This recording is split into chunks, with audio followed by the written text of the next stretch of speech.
اعوذ باللہ من الشیطان الرجیم بسم اللہ الرحمن الرحیم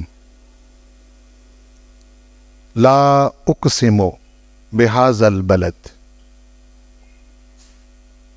اگر لا نفی کا مانا جائے تو اس کا معنی یہ ہے میں قسم نہیں کھاتا بہذا البلد، اس شہر کی، شہر مکہ کی۔ ہاں کھاتا ہوں، لیکن اس حال میں قسم کھاتا ہوں کہ انت حل بہذا البلد، محبوب آپ جو اس شہر میں رہ رہے ہیں،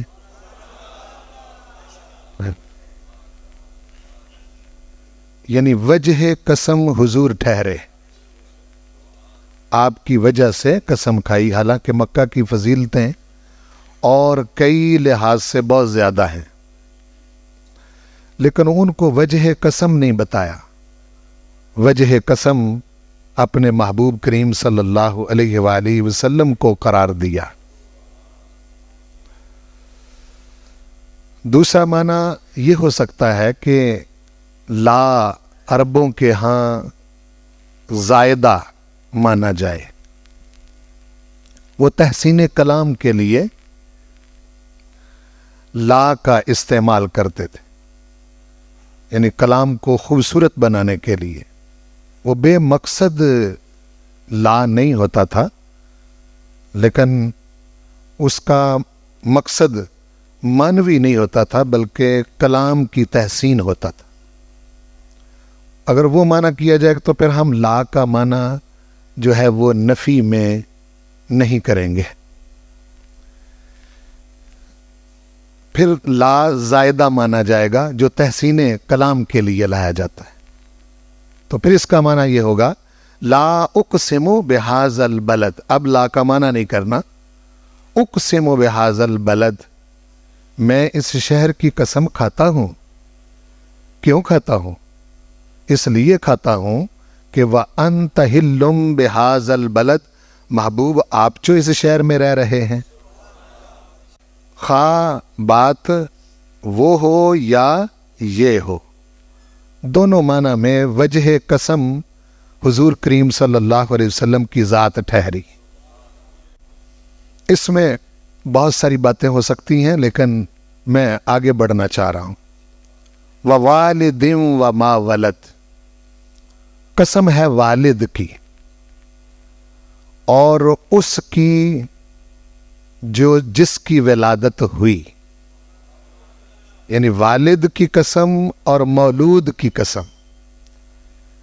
اس میں علماء نے یہ بھی کہا ہے کہ آدم علیہ السلام اور ان کی ساری اولاد کی قسم کھائی، اور یہ بھی معنی کیا کہ چونکہ وجہ قسم حضور ہیں، اس لیے حضور کریم صلی اللہ علیہ وسلم کے جد ابراہیم علیہ السلام اور اسماعیل علیہ السلام، والد سے مراد حضرت ابراہیم علیہ السلام اور ما ولد سے مراد حضرت اسماعیل علیہ السلام، چونکہ وہ دونوں الگ سے حضرت ابراہیم علیہ السلام سے ایک سلسلہ بالکل امتیازی اور منفرد ہو جاتا ہے، یعنی اس لڑی سے جس میں حضرت اسماعیل علیہ السلام ہے، پھر کسی نبی نے نہیں آنا، سارے نبیوں کا سلسلہ بنی اسرائیل میں ختم ہو کے تو پھر وہ نایاب موتی جس نے کائنات کو اپنی رحمت سے نوازنا ہے، وہ حضرت اسماعیل علیہ السلام کی لڑی سے جناب سیدنا محمد رسول اللہ صلی اللہ علیہ وسلم کی صورت میں اللہ تعالیٰ نے ظاہر فرمایا۔ تو اس لحاظ سے پھر حضرت ووالدن قسم ہے ابراہیم علیہ السلام کی، وما ولد اور قسم ہے اسماعیل علیہ السلام کی۔ ایک تیسری وجہ اور بھی علماء نے لکھی، وہ نبی کریم صلی اللہ علیہ وآلہ وسلم کے اپنے والد سیدنا عبداللہ علیہ السلام، سیدنا عبداللہ رضی اللہ عنہ کی قسم ہے۔ والد سے مراد حضور کے والد مراد ہیں، اور ما ولد سے مراد خود حضور مراد ہیں. یہ علماء نے اس آیت کے تحت بہت کچھ لکھا ہے. یہ قسمیں کھا کے پروردگار ارشاد فرماتا ہے لقد خلقنا الانسان فی کبد،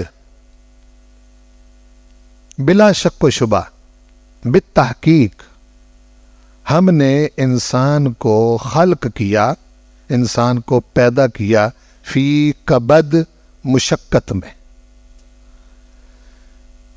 کبد پر میں نے کافی بات کی تھی پچھلے جمعۃ المبارک میں. یہ مشقت میں ہی رہے گا، سارے مسئلے حل کر کے بھی اس نے کبد میں ہی رہنا ہے. اپنی طرف سے یہ سارے مسئلے حل کر کے بیٹھ جائے بے شک اور سمجھے کہ بس اب فارغ ہو گیا ہوں، سارے مسئلے ٹھیک ہو گئے، لیکن یہ مشقت سے نکل نہیں سکتا.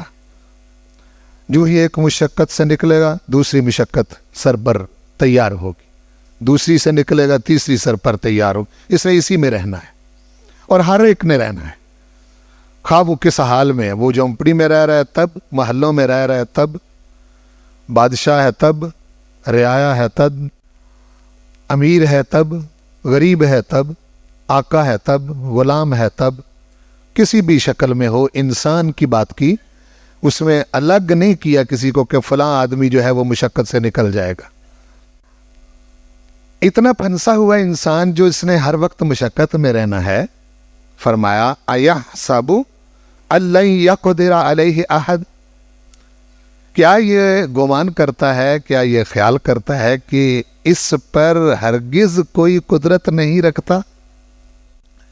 یہ ہے وہ پوائنٹ جہاں سے انسان یا انسان بن جاتا ہے یا پھر انسانیت سے گر کر حیوان بن جاتا ہے، بلکہ حیوانوں سے بھی گیا گزرا. جب وہ سمجھتا ہے نا کہ میرے اوپر کسی کی قدرت نہیں، تو پھر آزاد ہو جاتا ہے اور اپنے اوپر کوئی پابندی محسوس نہیں کرتا. وہ کہتا ہے جی میں ہوں، میرا مال ہے، میری اپنی ذات ہے، میرا جسم ہے، میری مرضی ہے، میں ہوں، میرا اپنا خیال ہے، میں اپنی مرضی سے زندہ رہوں گا. تو پروردگار ارشاد فرماتا ہے نہیں، جب تو اپنی مرضی سے چلے گا پھر تو تباہی کی طرف سے جائے گا. جب تو اپنی مرضی سے چلے گا پھر بربادی کی طرف جائے گا. تجھے محسوس کرنا ہے کسی چیز کو کہ میرے اوپر کسی کی قدرت ہے. کیسے پتا چلے کہ ہم پر کوئی قادر ہے؟ تو اگر یہ قدرت کو محسوس کرنا چاہتا ہے کہ میرے اوپر کوئی قادر ہے یا نہیں، تو یہ روزہ رکھ کے دیکھ لے، اس کو پتہ چل جائے گا.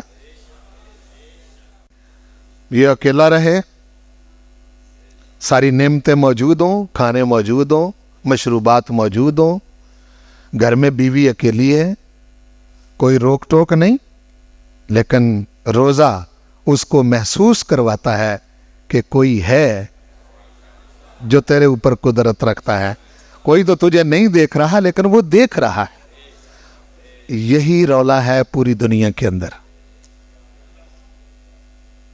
اگر ہمارا صدر، ہمارے وزیر اعظم، ہمارے وزیر اعلیٰ، ہمارے حکومتی اہلکار، ہمارے دوسرے لوگ، افسران، دکانوں پر بیٹھے ہوئے لوگ، سیٹوں پر بیٹھے ہوئے لوگ صرف روزے کا مقصد سمجھ جائیں نا کہ روزہ محسوس کرواتا ہے کہ کوئی ہے جو دیکھ رہا ہے، تو آپ کا پاکستان آدھے گھنٹے میں ٹھیک ہو جاتا ہے.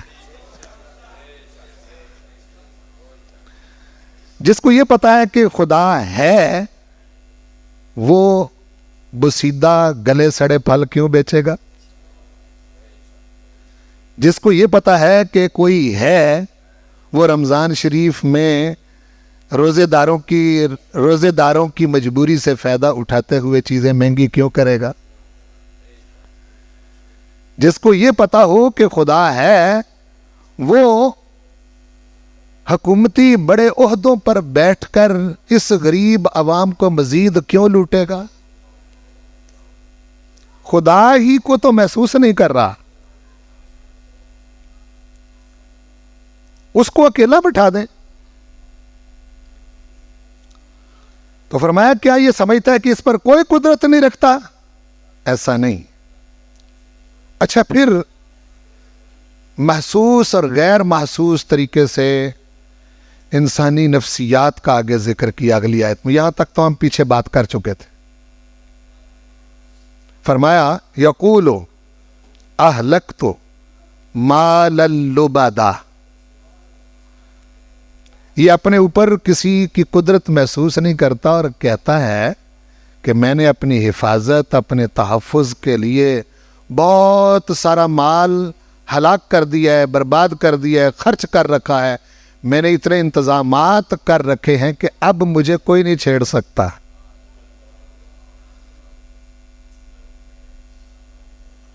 دیکھو قرآن مجید انسان کو کیسے سر کے بالوں سے پکڑ کے جھنجھوڑ رہا ہے۔ ہے نہیں؟ ہر انسان بندوبست کرتا ہے اپنی زندگی میں، اور یہ ختم نہیں ہونا چاہتا، اپنے آپ کو باقی رکھنا چاہتا ہے کسی نہ کسی صورت میں۔ اولاد کی محبت بھی اسی لیے ہے کہ چلو میں نہیں تو میرے بچے ہی صحیح، ٹھیک ہے نا جی، میں ختم ہو جاؤں گا تو چلو میرے بچے ہیں پیچھے رہیں گے۔ وہ بچوں کی محبت بھی اپنی ہی بقا کا جذبہ ہے اس کے اندر، کہ میں باقی رہنا چاہوں گا، وہ میں نہیں، یہ تو نہیں ہوگا، باقی تو صرف میں ہی رہوں گا۔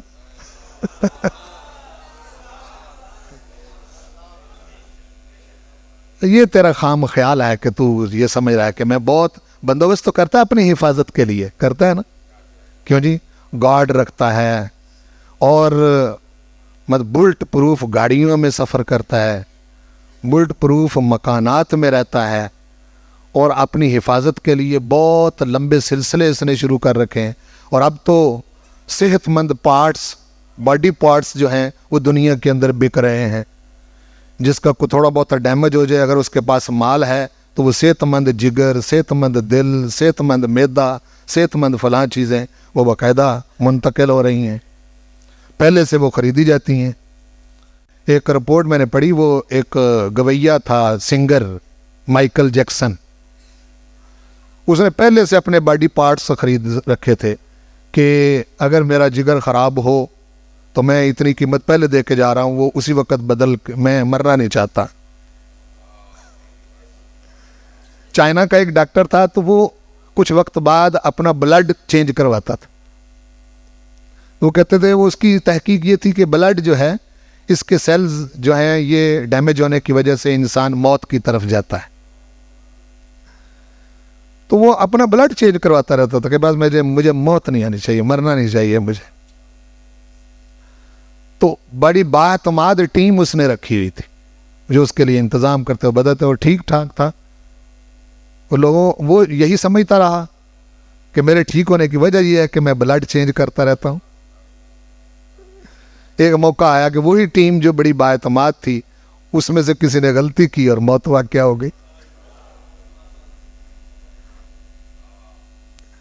یہ چیز جو ہے نا انسان کے اندر، کہ یہ کہتا ہے کہ میں نے اہلک تو مال، بہت سارا مال میں نے ہلاک کر دیا، اب خیر ہے، اب کچھ نہیں ہوگا۔ فرمایا نہیں، یہ تیرا خیال ہے کہ کچھ نہیں ہوگا، بہت کچھ ہوگا۔ یہی تیری تصویر جس کو تو ہر وقت چمکا کے رکھتا ہے، جب تو شیشہ دیکھتا ہے تو اسی شکل کو لوگوں نے مردہ کہنا ہے، اور نہیں کوئی شے، یہی تیری شکل ہے جس کو لوگوں نے مردہ کہنا ہے، اور مسجدوں میں ارد گرد اعلان ہو جانے فلاں صاحب گئے۔ خرچے تو کرتا ہے، جو اس کے جسم کا کوئی حصہ ہے اگر ڈیمیج ہو جائے تو اس کو ٹھیک کرنے کے لیے بڑا انتظام کرتا ہے۔ یہ کہتا ہے کہ ایک تو یہ کہ اس کا خیال یہ ہے کہ میرے اوپر کسی کی قدرت نہیں، اور پھر اپنے تحفظ کے لیے کہتا ہے یقول اہلکت، میں نے ہلاک کر لا، بہت سارا مال صرف کر دیا، مال لبدا۔ ایحسب ان لم یرہ احد، کیا یہ خیال کرتا ہے کہ یہ جو کچھ کر رہا ہے اس کو کوئی نہیں دیکھ رہا؟ لم یرہ احد، کسی نے اس کو نہیں دیکھا. یہ منصوبے کیا بنا رہا ہے، کیا پروگرام بنا رہا ہے، کیا انتظام کر رہا ہے، یہ سمجھتا ہے کہ کسی نے مجھے نہیں دیکھا. ہم تجھے دیکھ رہے ہیں اور بہت باریکی سے دیکھ رہے ہیں. فرمایا وَمَا اللَّهُ بِغَافِلٍ عَمَّا تَعْمَلُونَ، جو کچھ تم کر رہے ہو اللہ تعالیٰ اس سے غافل اور بے خبر نہیں ہے. یعلم خائنۃ الأعین وما تخفی الصدور، آنکھوں کی خیانت اور سینے میں چھپی باتوں کا بھی ہم علم رکھتے ہیں. انہ علیم بذات الصدور، سینوں کے اندر جو کچھ موجود ہے ابھی خیال میں بھی نہیں آیا اس کا بھی ہمیں پتہ ہے. وما تسقط من ورقۃ الا یعلمها، کوئی ایک پتا کل روئے زمین میں کسی درخت سے نہیں گرتا مگر مجھے اس کا پتہ ہوتا ہے. اب حساب لگاؤ ذرا، علم کا حساب لگاؤ. وما تسقط من ورقۃ، ورقہ پتا، ایک پتا. کتنے روئے زمین میں درخت ہے جی، ان درختوں میں سے ایک پتا. ولا حبۃ فی ظلمات الارض، زمین کے اندھیروں میں کوئی ایک حبہ، ایک دانہ بھی موجود ہوتا ہے اس کا بھی مجھے پتا ہوتا ہے. تم دانے سے چھوٹے ہو اور پتے سے چھوٹے ہو. پتے کا مجھے پتا ہے، دانے کا مجھے پتا ہے، تیرا پتا نہیں کہ تو کیا کر رہا ہے. تو سمجھتا ہے کہ کسی نے نہیں دیکھا. فرمایا یہ جو تو سمجھتا ہے نا کہ میرے پاس بڑا مال ہے، میرے اوپر کسی کی قدرت نہیں، مجھے کوئی دیکھ نہیں رہا، اس کا پریکٹیکل، اس کا تجربہ کروانے کے لیے تجھے اپنے محبوب کے واسطے سے رمضان المبارک کے روزوں جیسی نعمت دی ہے. تجھے پتہ چلے کہ میرے اوپر کوئی قادر ہے، تجھے پتہ چلے کہ مجھے کوئی دیکھ رہا ہے. میں نے نہیں اکیلے بیٹھ کے بھی کوئی لقمہ کھانا، اکیلے بیٹھ کے بھی کوئی پانی کا گھونٹ نہیں پینا. اس حد تک پوچھتا پھرتا ہے انسان مفتیوں سے، علماء سے کہ اگر آنکھوں میں سرما ڈالوں تو روزہ ٹوٹ تو نہیں جائے گا، اگر کان میں دوائی ڈالی تو روزہ ٹوٹ تو نہیں جائے گا. پوچھتا ہے نہیں پوچھتا؟ یعنی فکر ہے اس کی. یہ محسوس کروایا رمضان شریف سے. دیکھو نا جی، رمضان شریف کتنی بڑی نعمت ہوئی. آپ عام طور پر تو کسی اور لحاظ سے دیکھتے ہیں نا روزوں کو، ہاں جی، بعض اوقات ثواب اکٹھا کرنے کے لیے. ثواب تو ہے، بڑا ڈھیر اکٹھا کر لیا ثواب کا، سمجھ ہی نہ آئی کہ روزہ ہے کیوں، ہاں جی، مقصد کیا ہے، کس لیے فرض کیا گیا ہے. تو پھر ڈھیر اکٹھا کر لینے سے کیا فائدہ ہوگا؟ کوئی فائدہ نہیں ہوگا.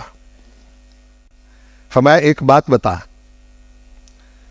چونکہ انسان کو یہ بڑی غلطی لگی رہتی ہے نا، یہ میرا ہے، میں اس کو اکٹھا کر رہا ہوں، میں اس پر قدرت رکھتا ہوں، میں نے اپنی حفاظت کا بڑا بندوبست کر لیا ہے، تو یہ اس کا خیال ہے. تو آگے 3 چیزیں بتائیں قرآن مجید نے.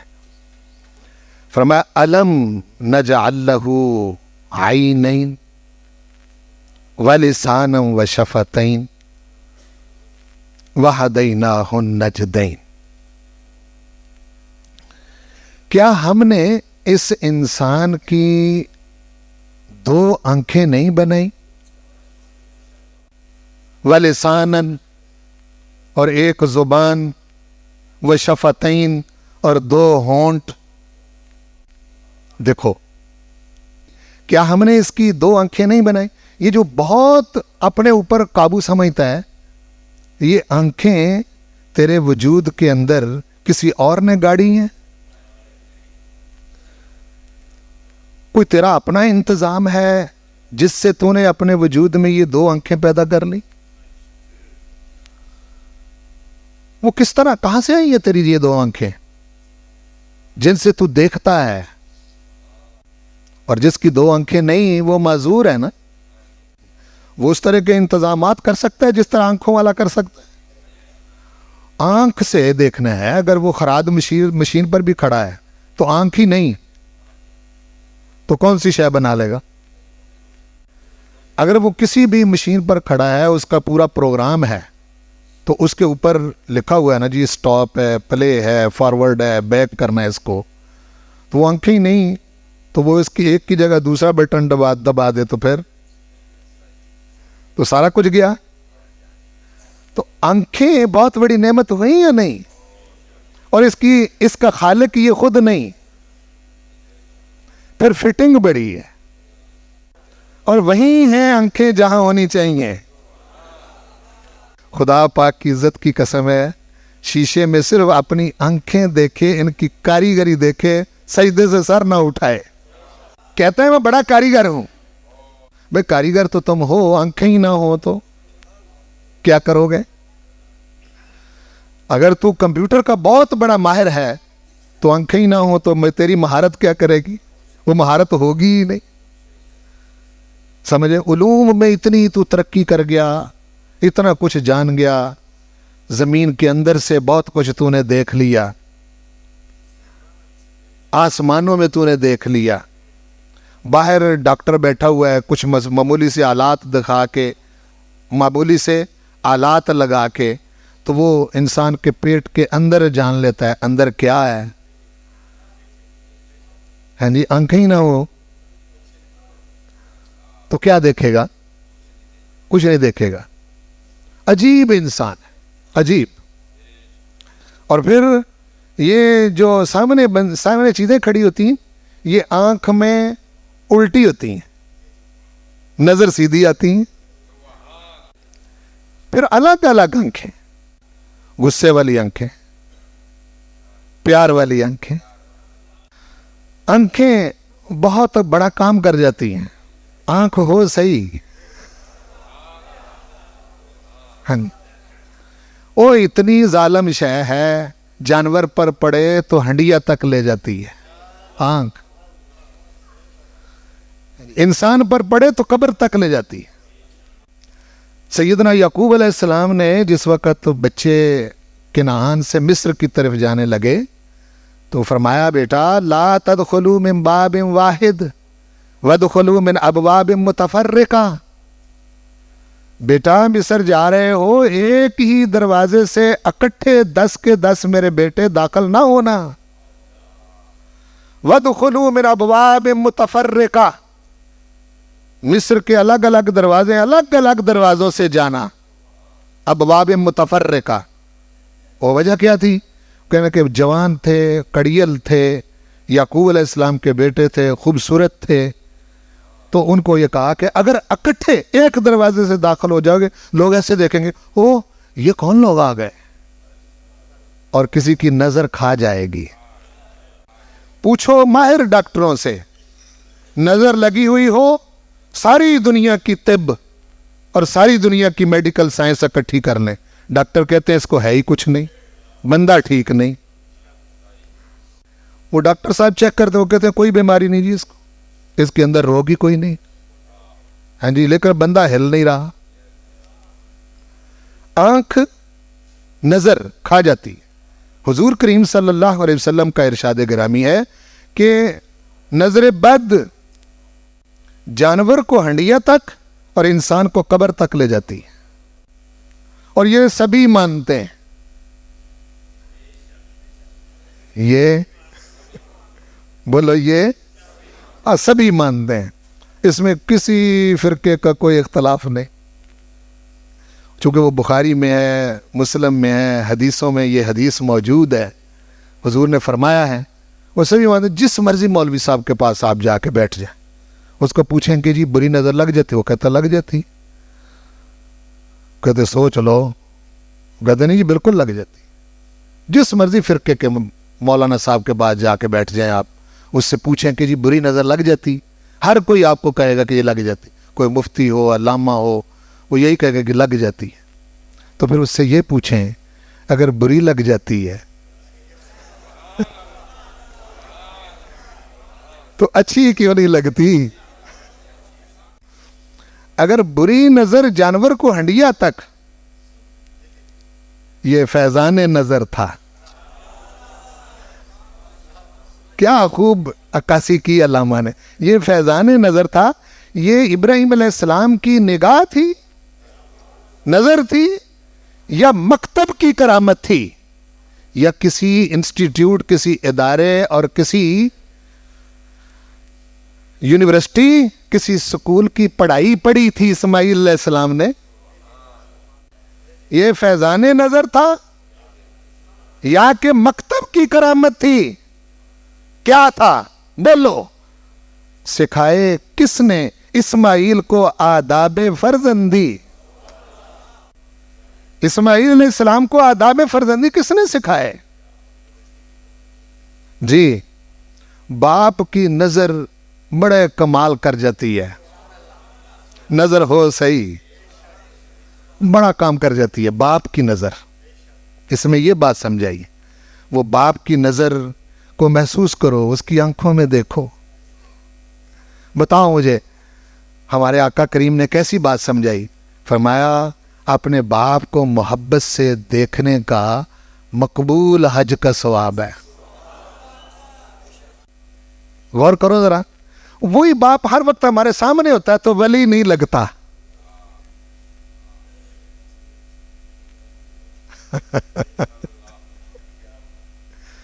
ہر وقت باپ ہمارے سامنے ہوتا ہے تو ولی نہیں لگتا. وہ جو ولے ہیں،